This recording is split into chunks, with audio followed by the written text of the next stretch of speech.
Shalom, perkenalkan nama saya Linja Triputri Zebua, mahasiswa setia STEMIK Jakarta dengan NIM 24570014. Video ini saya buat untuk memenuhi tugas pendidikan agama Kristen dengan dosen pengampu, Bapak Spencer Ripplehout Hutapea. Materi selanjutnya yang kita bahas yaitu kematian Yesus. Ada beberapa pokok bahasan yang akan kita bahas, yaitu A. Latar belakang, B. Proses kematian Yesus Kristus, C. Peristiwa penting, D. Makna teologis, E. Relevansi dalam kehidupan Kristen. Kita masuk pada bagian A. Latar belakang. Ada beberapa yang menjadi latar belakang kematian Yesus, yaitu kematian Yesus terjadi antara tahun 30 sampai 33 Masehi.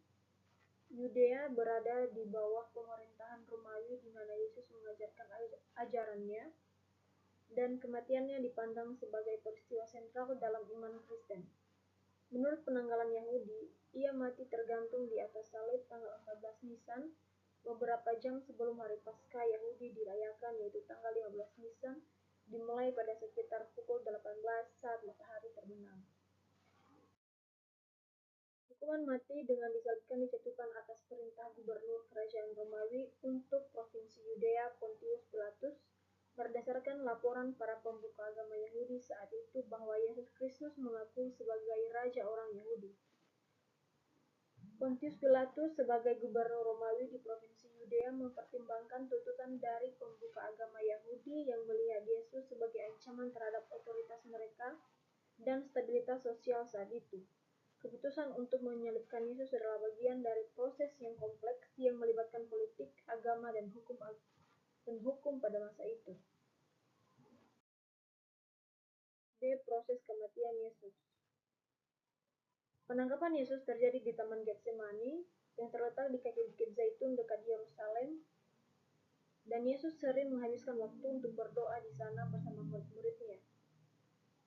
Sebelum penangkapan, Yesus berdoa dengan sangat emosional meminta agar cawan ini dijauhkan darinya, tetapi tetap siap untuk menjalani kehendak Bapa.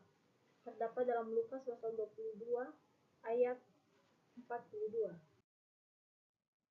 Perjamuan terakhir ini adalah perjamuan yang diadakan oleh Yesus dengan murid-muridnya sebagai penangkapan dan penyaliban. Setelah perjamuan, Yesus memecah roti dan membagikannya kepada murid-muridnya, berkata bahwa itu adalah tubuhnya.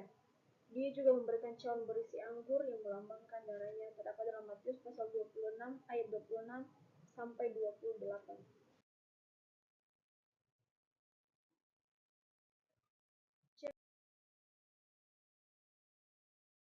Peristiwa penting. Ada beberapa peristiwa penting yang terjadi, yaitu penyaliban di Golgota, ucapan terakhir Yesus, dan fenomena alam, yaitu gelapnya langit dan guncangan bumi.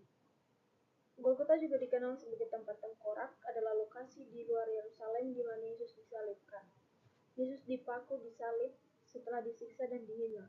Proses ini melibatkan penderitaan fisik yang ekstrim, di mana dia harus membawa salibnya sendiri menuju tempat eksekusi. Sebelum menghembuskan nafas terakhir, Yesus mengucapkan beberapa kalimat yang memiliki makna mendalam, yaitu terdapat dalam Lukas pasal 23 ayat 34 yang berbunyi, Bapa, ampunilah mereka sebab mereka tidak tahu apa yang mereka perbuat. Lukas pasal 23 ayat 43 yang berbunyi, hari ini juga engkau akan bersama-sama dengan aku di dalam Firdaus.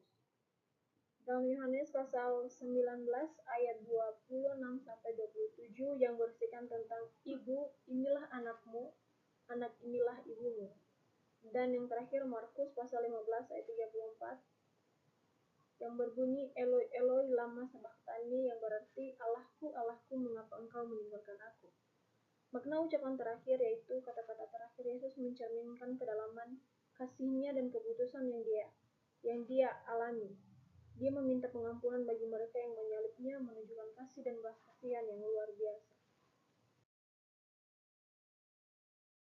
D. Makna teologis.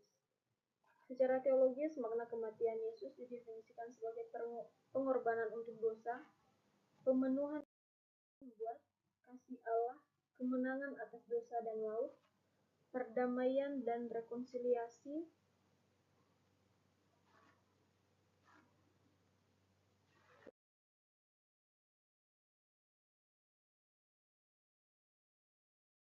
perdamaian dan rekonsiliasi. Relevansi dalam kehidupan Kristen.